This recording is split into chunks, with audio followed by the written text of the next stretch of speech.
사람들은 성공하기를 바랍니다. 각자 자신의 꿈을 가지고 최선을 다해서 자신이 어떠한 성공을 이뤄낼지 많은 계획을 세우고 또 그 꿈을 위해서 성공하기까지 최선의 노력을 다합니다.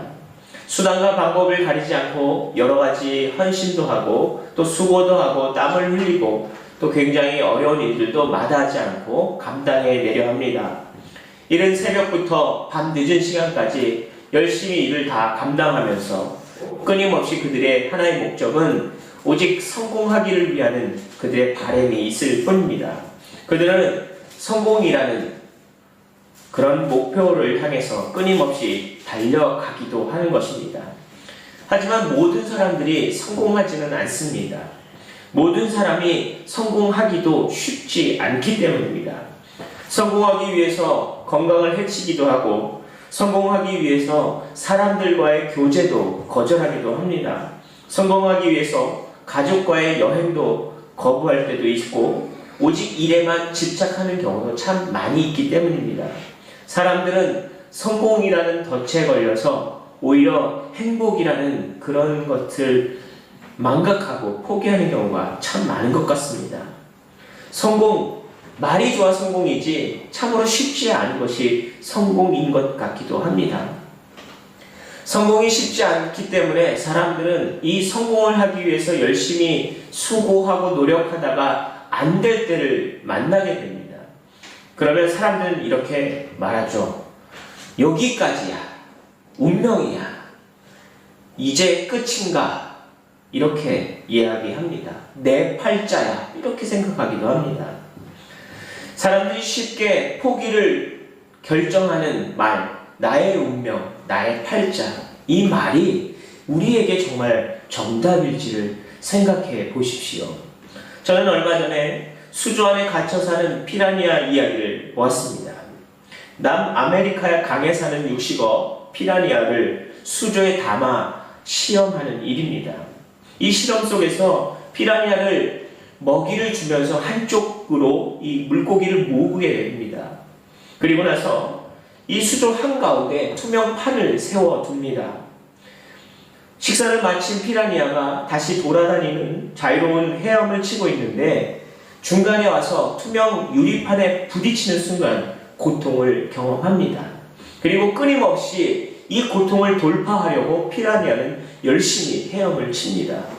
수번, 수십 번 이렇게 부딪히는 일을 계속하게 됩니다. 차츰 피라니아는 환경에 적응을 합니다. 그리고 유리판에 돌진하는 일을 더 이상 노력하지 않고 도전하지 않고 멈춰 선다고 합니다. 며칠 후에 이 중간에 있던 유리판을 뽑아버리고 난 다음에도 피라니아는 예전처럼 자유롭게 헤엄을 치지 않는다고 합니다. 그리고 더 이상 수조 가운데까지 헤엄치다가 바로 돌아서서 다시 수영쳐 오기도 합니다. 아마 이 피라니아가 말을 할 수 있었다면 여기까지가 끝인가고 이렇게 말했을 수도 있습니다. 그런데 정말 갈 수 없을까요? 고난을 이기는 면역력이 떨어진 세대, 지금의 세대를 삼포 세대라고 부르기도 한답니다. 삼포 세대는 가족을 이루는 구성 요소인 세 가지를 포기하는 세대라고 말을 합니다. 굳이 말로 표현하자면 연애를 하지 않고 결혼도 하지 않고 출산도 하지 않는 세대라는 말입니다. 경제적으로 너무 어렵기 때문에 연애는 사치요, 결혼은 낭비이며 출산은 불가능한 일이다. 이렇게 얘기하는 겁니다. 불안정한 일자리, 기약 없는 취업 준비, 치솟는 물가, 이것이 우리의 현실이라고 말들 합니다. 이 현실이 굳이 삼포 세대니 또는 청년 실업인이 하는 어려운 일들도 물론 우리에게는 있습니다. 하지만 우리는 이런 부정적인 용어를 사용해야 되는 의무가 있는 것은 아닙니다. 때로는 우리는 이런 말들도 합니다. 안 된다, 힘들다, 어렵다, 그만이라고 하는 말입니다. 사실 이런 말을 우리들이 반드시 외쳐야 하는 이유가 있는 것도 아닙니다. 우리는 이런 생각도 이러한 말들도 우리가 하기로 선택하였기 때문에 이런 생각도 이런 말도 하는 것입니다. 힘이 들고 어렵다는 것은 잘 알고 있습니다. 하지만 도전해보지도 않고 이미 힘들다, 포기하지 않았나 우리는 생각해 보아야 할 것입니다. 절망이라는 것을 정의해보면 저는 이렇게 말하고 싶습니다. 성급하게 해버리는 섣부른 포기. 우리는 포기하기 전까지는 끝난 게 아닙니다. 마지막까지 도전하고 마지막까지 시도해 본다면 끝을 볼 수 있습니다. 여러분, 도전하지 않고서는 결과를 볼 수 없기 때문입니다. 여러분, 오늘 성경에 보면 요셉의 이야기를 봅니다. 요셉은 참 불행한 아이입니다. 왜냐하면 그들의 11명이나 되는 형제들에 의해서 죽임을 당할 위험에 처해 있었기 때문입니다. 요셉은 아버지 야곱이 너무나도 사랑하고 이뻐한 아들입니다. 너무나도 귀하게 큰 이 아들은 너무나 사랑스럽습니다. 정말 잘 자라고 예쁜 아들이라고 생각했습니다. 그런데 물론 이복 동생이기는 하지만 피가 흐르는 형제였던 11명의 형제들에게 시샘을 받습니다. 아무리 이복 동생이라 할지라도 피를 나눈 형제들은 그 어린 동생을 죽이기로 작정합니다. 오늘 본문을 읽은 이 부분에서 결국 이 11명의 형제는 이 요셉을 죽이려고 합니다. 자, 저기 꿈꾸는 자가 온다. 우리가 그를 웅덩이에 집어넣고 그의 옷을 벗겨서 짐승의 피를 묻히고 아버지에게 가져가자. 그리고 들짐승이 이 아이를 죽였다라고 고하자. 이렇게 지금 회의를 하는 것입니다.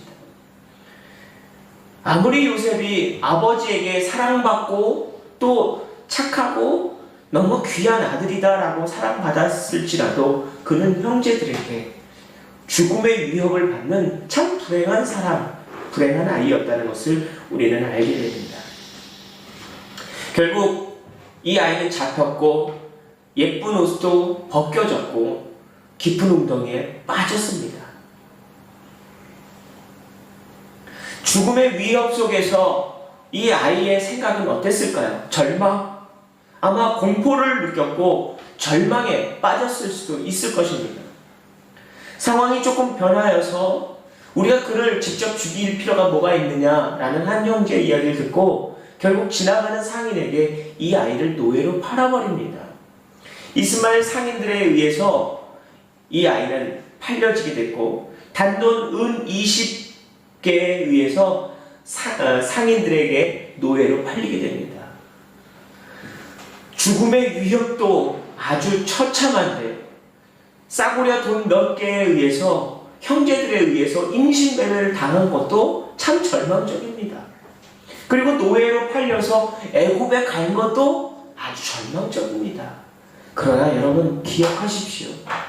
애굽 땅에 팔려간 이 요셉은 결국에 애굽의 국무총리가 되었다는 놀라운 역사를 우리는 기억하지 않습니까? 하나님 도대체 이 요셉이 무슨 잘못을 했길래 이런 고통을 주셨습니까? 이 무슨 고통을 주셨습니까? 라고 하나님을 원망할 수도 있었습니다. 그러나 지독한 흉년이 들어서 야곱과 또 요셉의 형제들이 흉년을 통해서 식량난을 얻어야 했던 그런 상황이 이제 곧 돌아올 텐데 하나님은 야곱의 자손들이 요셉을 통해서 애굽 땅으로 들어갈 수 있는 길을 만들고 계셨구나라는 하나님의 큰 그림을 보게 됩니다. 결국 애굽의 국무총리가 되었던 요셉을 통해서 야곱의 자손들은 모두 다 애굽 땅으로 이주할 수 있게 되었고 큰 흉년 동안 그들은 배 굶지 않고 아주 부유하게 음식을 먹을 수 있었습니다. 요셉이 만약에 현실에 좌절하였다면, 또 하나님에게 원망하며 그의 삶을 포기하였다면 그는 그의 인생 속에 불행의 결과를 맺었을 수도 있습니다. 그러나 요셉이 그의 불행 속에서 절망하지 않았던 이유는 그는 그래도 희망을 봤기 때문입니다. 그는 절망 속에서도 그의 삶을 포기하지 않고 좌절하지 않고 그 인생의 희망을 기억했기 때문입니다. 요셉이 겪어야 했던 것은 절망이 아니요, 좌절이 아니라, 심판이 아니라 큰 축복을 기다렸던 꿈을 꾸는 사람이었기 때문입니다. 우리의 삶 속에서 크고 작은 고난이 왜 없겠습니까? 우리는 절망할 때마다 원망의 상대를 얼마나 많이 찾았습니까? 얼마나 낙심의 대상을 찾아왔습니까? 하지만 우리는 포기하지만 않는다면 고난은 지나가고 고난을 넘어서 축복의 시간이 있음을 기억하십시다. 여러분 혹시 네 손가락의 피아니스트를 아십니까? 이희아라는 이 아이는 어렸을 때부터 선천성 사지 기형 1급 장애인으로 태어납니다. 그는 손가락이 2개밖에 없습니다. 양손 손가락 2개이고 두 다리는 너무나 기형이라서 3살에 절단하게 됩니다. 그는 너무나 불행하고 너무나 저주받은 인생이라고 좌절할 수도 있었습니다.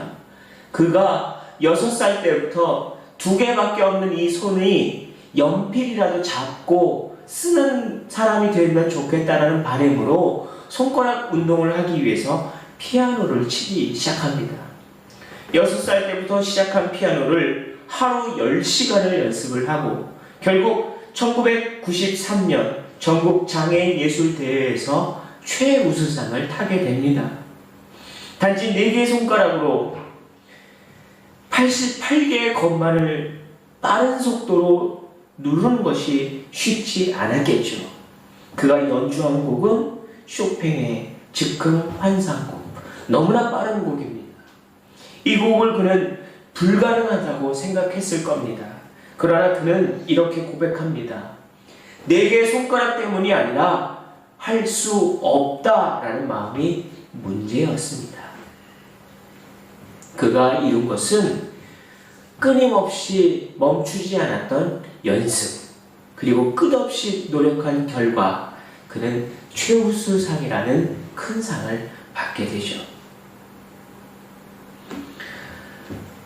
우리의 상황 속에서 왜 할 수 없다, 힘들다, 왜 이 말을 못 해보겠습니까? 할 수도 있습니다.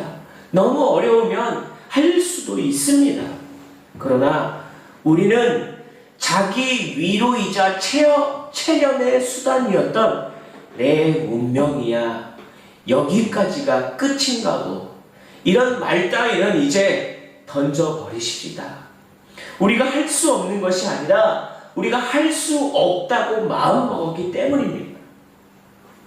약점이 없는 사람이 왜 없겠습니까? 누구나 불가능해 보이는 현실은 있습니다. 하지만 포기할 수 없다라고 한다면 도전하십시오. 도전을 했다면 끝을 보십시오. 마지막까지 나아가면, 포기하지 않았다면 나아갈 길이 보일 것입니다. 단지 지금 보이지 않는 현실은 힘들어 보일 수도 있습니다.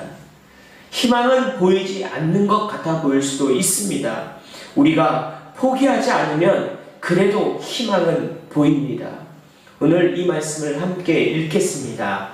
우리가 잠시 받는 환난에 경한 것이 지극히 크고 영원한 영광에 중한 것을 우리에게 이루게 함이니 우리가 주목하는 것은 보이는 것이 아니요 보이지 않는 것이니 보이는 것은 잠깐이요 보이지 않는 것은 영원함이라. 아멘. 여러분, 보이는 현실의 어려움을 통해서 좌절하지 마시고 보이지 않는 영원한 희망을 보시는 여러분이 되시기를 축복합니다. 기도하겠습니다.